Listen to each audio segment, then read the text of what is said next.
Chúng tôi vừa kết thúc một hành trình 8 tháng ở châu Á. Một chuyến đi như vậy phải tốn bao nhiêu?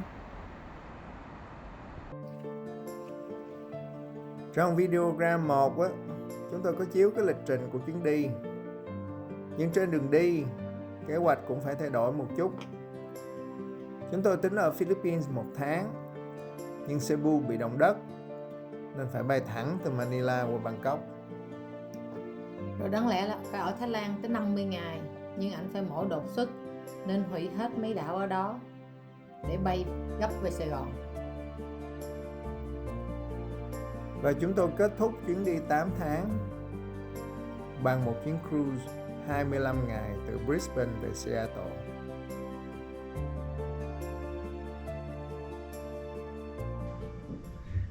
Đang thấy đi cruise vui không? Thì cũng vui. Nhưng mà cái chuyến cruise này á không có phải giống như mấy cái chuyến ngắn ngày mà nó đi sát bờ biển đâu.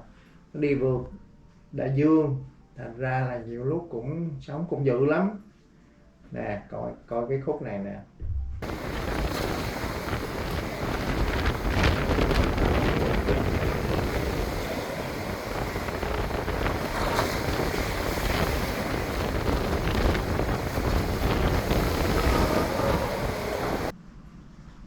Cũng may là mình gặp được cái bà đó trên tàu và cho mượn hai cái vòng mình đeo vô cái cổ tay nè, nên không có bị say sóng.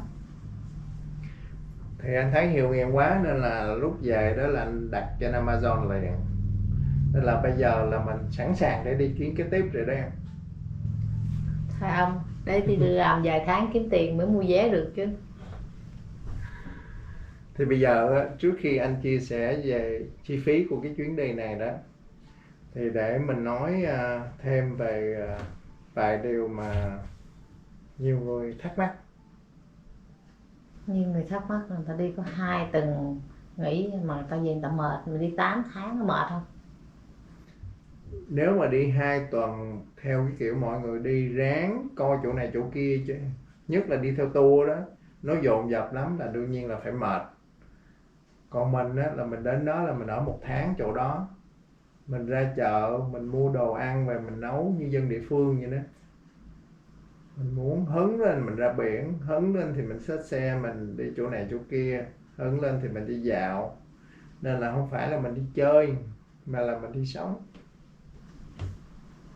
Mình đi ăn ở ngoài, có nhiều người hỏi nữa chứ, là nếu mình ở Việt Nam mình đi ăn ở ngoài hoài vậy đó, có sợ bị đau bụng không, rồi đồ ăn có an toàn không, rồi có bị lên ký không? Trong 8 tháng mình đi đó, anh không có đau bụng lần nào hết. Còn em bị đúng 1 lần là hết. Và thật sự á, là mình ăn ở ngoài khoảng chừng 25% mà. Phần lớn là mình mua đồ ở chợ về mình nấu. Còn vụ lên ký hả? Nè, cái này là cái hình mà mình chụp 8 tháng trước lúc mà mình ra phi trường nè. Lúc đó là anh là 175 pounds, còn em là 128 pounds. Cái lúc về đó là anh còn 172 pounds, còn em 123 pounds rưỡi. Thấy chưa? Anh mất hết 3 pounds, còn em rớt hết 4 pounds rưỡi dọc đường rồi đó. Anh lụm thêm 4 pound trên cruise đó, chứ không anh cũng mất được 7 pound. Đó. Còn em hay ghê nha. Đi cruise 25 ngày mà không lên một chút xíu nào. Hay thiệt. Ăn salad mỗi ngày. Hồi nãy coi cái video mới nhớ là 2 cái ba lô bự của mình ở phi trường, bự sự đó đó. Rồi nó đâu rồi? Thì lúc trước khi đi á, anh coi YouTube, người ta có đề nghị là nên vác ba lô, đừng có đẩy vali, tại vì có nhiều bậc thang lắm, đẩy vali không được. Rồi cuối cùng không có thấy cái bậc thang nào nữa. Thấy eo cổ vác 2 cái vali. Khổ nhất là lúc check-in thôi. Thì bởi vậy đến lúc đến Nhật đó mình mới mua một cái, xong rồi đến Phi mình mua thêm cái nữa. Là từ đó về sau là đẩy khoai re nè.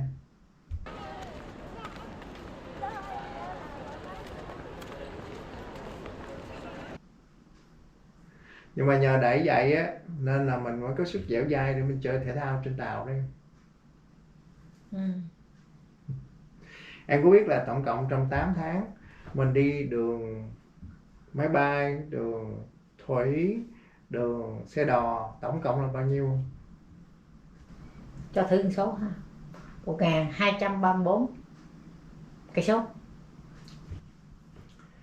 Hơn 46.000 cây số đó bà. Gì? Thiệt không? Hàng chi mỗi chân chết luôn. 46.000 cây số mà còn chơi thể thao nữa. Đi trên tàu gặp cái cặp vợ chồng họ hay đi Royal Caribbean, nên là họ chia sẻ là thật sự là cái hãng này mới mang cái chương trình ship xếp này quay trở lại thôi đó. Cũng hay. Mình trên tàu mình chơi vậy để mình vận động tốt cho sức khỏe. Thứ hai nữa, mỗi lần chơi á, thì được 1 đồng ship xếp, cái mình gom lại, cái mình đổi nón, đổi sweatband ha. Ừ. Mà mình chơi nhiều lắm nên là mình đổi được cái nón cho thằng nhỏ nè, rồi đổi được tới mấy cái này lận. Ừ. Thắng huy chương quá chừng luôn, nên là phải chia sẻ bớt cho bạn bè trên tàu, trong đó có cái thằng bé này nè. Bé dễ thương gì đâu. Anh hy vọng là mai mốt mấy đứa cháu tương lai của mình cũng ngoan vậy đó. Có nhiều người nói là đi 2 tuần á, là tốn tiền quá chừng rồi. Mình đi 8 tháng mà sao chịu nổi. Thì em nhớ là mình làm cái video đầu tiên trước khi đi vào tháng 9 năm 2025. Lúc đó mới làm YouTube nên nó dẹt. Đúng, chưa có kinh nghiệm. Nhưng mà anyway thì trong cái video đó, là mình ước lượng là mỗi tháng mà mình ở châu Á đó mình sẽ xài có thể là chưa đến một nửa số tiền mình xài hàng tháng ở Mỹ nữa. Bây giờ mình đi 8 tháng về rồi nè, coi coi thực tế nó ra làm sao nha.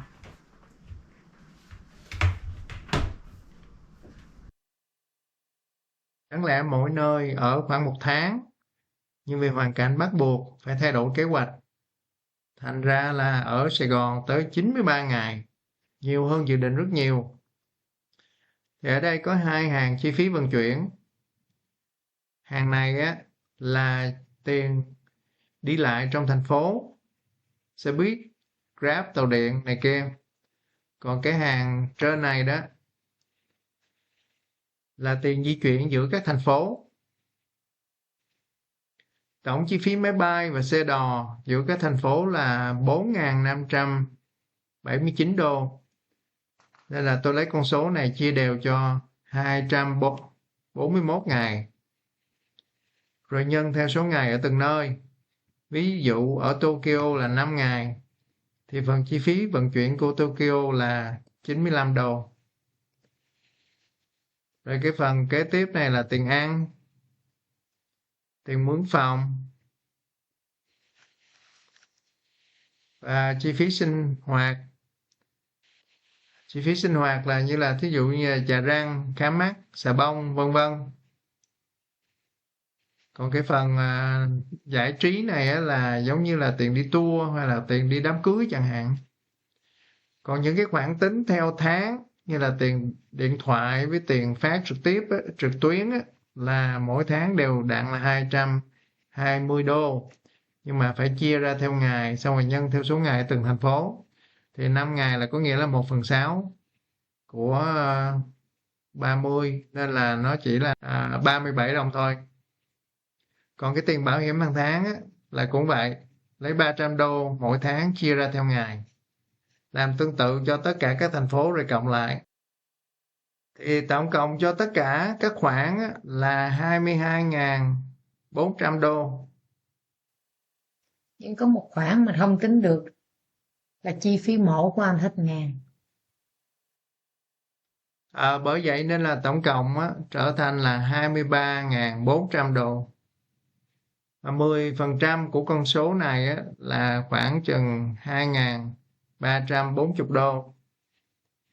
Dọc đường á, chúng tôi giúp đỡ người nghèo cũng được 2.235 đô. Còn thiếu khoảng 100 đô, nên trước em gửi lên thêm cho mục sư để in kinh thánh. Rồi bây giờ mình coi lại 8 tháng trước, mình ước tính ra sao? Hồi đó mình ước lượng như thế này. Bây giờ đây là những cái con số trung bình của cái chuyến đi của mình. Thì thấy cái phần mà di chuyển đó thì có tới 2 cái cột di chuyển, nên là mình cộng lại với nhau sẽ ra được khoảng 694 đồng, thì lại cũng là rất gần với cái số 700 mà mình dự tính. Cái lượng đồ ăn á thì cao hơn một chút xíu. Anh tính thêm 1.500 cho chuyến cruise hả? Thì cái đó ước lượng thôi mà. Thì nếu mà không có đi cruise á, mà nếu bay thẳng từ châu Á về á, thì sẽ rẻ hơn. Còn mấy cái khoản lung linh tinh này á, thì cao hơn nhiều so với dự tính, tại vì mình không có dự đoán được cái tiền khám bệnh và tiền thuốc men. Tóm lại á, nếu không có ca mổ đột xuất á, thì khoảng 22.000 đô là đủ cho một hành trình 8 tháng tương tự.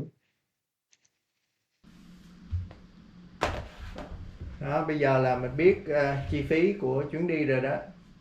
Nên là đến lúc khoảng tháng 10 đó, trời Oregon bắt đầu lạnh trở lại đó, thì mình sẽ tiếp Đi tục nữa hả? cuộc hành trình thứ nhì. Sau đây là cảnh dọc đường ray xe lửa từ xe Amtrak chứ, từ Seattle về Portland. Chúng tôi đã lên đến xe lửa ở Seattle. Cái chuyến này là sẽ đi về Los Angeles, nhưng mà mình sẽ ghé lại Portland để cho chúng tôi đi ra. Cái chuyến xe lửa này rất là rộng rãi nè, có cái chỗ để chân nè, bả để chân còn không tới nữa nè, thấy không, rất là rộng. Ở trên đây là có cái chỗ để hành lý riêng cho mình nữa, ngồi rất là thoải mái, là ngon lành hơn là máy bay nhiều em ơi. Không first class, cái này chỉ là coach thôi, giá có 34 đô, đi 4 tiếng đồng hồ là về tới Portland. Để chừng nào chút nữa đi rồi sẽ quay cảnh dọc đường cho coi nha. Hả? Về.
vẫn còn buồn ngủ. Tới Vancouver rồi đang. Sắp sửa rồi đang. Sắp gặp con gái rồi em.